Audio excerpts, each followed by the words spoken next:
Bismillahirrahmanirrahim. Gelekî mirov hûn rastên sosyal medya civakî di realê de dibêjin ka kî çûyî baxwedî, kî cennet dîtî, kî cehenneme dîtî, piştê mirinê kî gotî qîyametê, em ê çûadê her huzûra Xwedê hesabê xwe bide. Vana tiştê pûç û betal e. Yani tekzîba roya qîyametê dike, di roya qîyametê tune didirêwînin.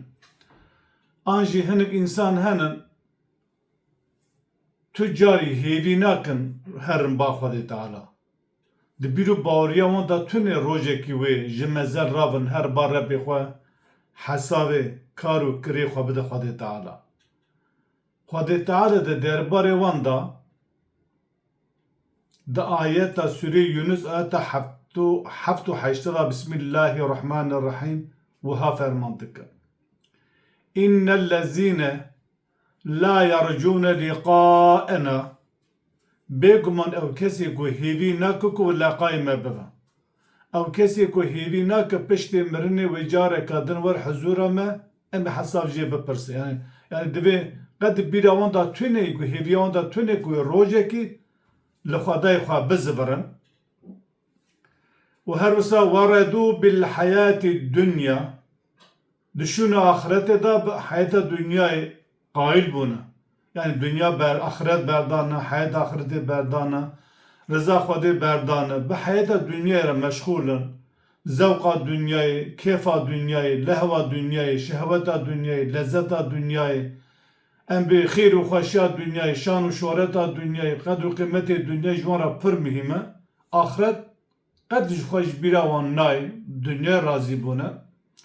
Ve etmeennû biha. û her wisa tam mutmeîn bûne, di dilê wan da bi cî bûye ku em bibêjin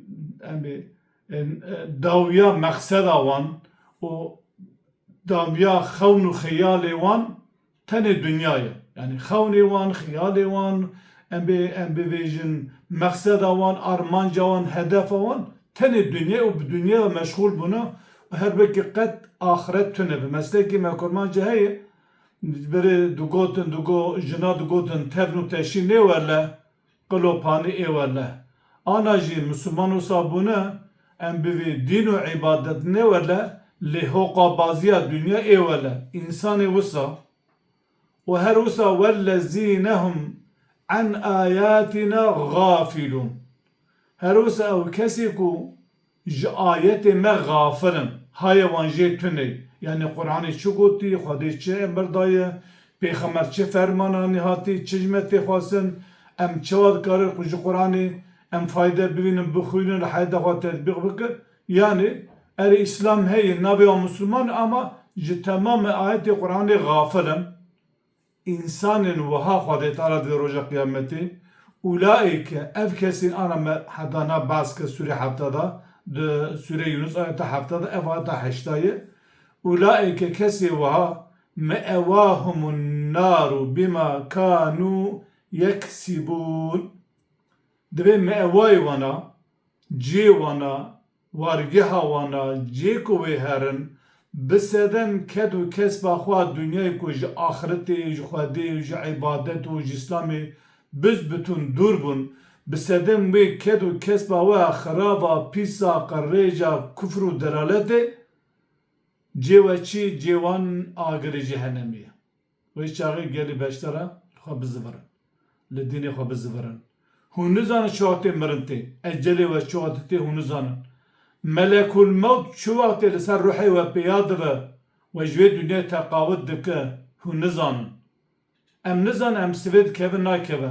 Em li dawetê ne, li dêlanê ne, li kêfê ne, li şahiyê ne, li gemariyê ne, li zinakariyê ne, li pêsiyê ne însan anîden hûnê mirin hat firseta wî tune bê la ilahe illallah. Ji ber ku hîne ew dengasî li me nehatiye em tobe bikin, li dînê xwe bizivirin, em dînê xwe ji dînê xwe gafil nebin, hay me jê hebe û em temamê axiretê nefroşe bi mal û milk û serwet û em bê kêf û eşq û zewqa dunyayê û em xwe müsteheqê ezabê cehennemê nekin.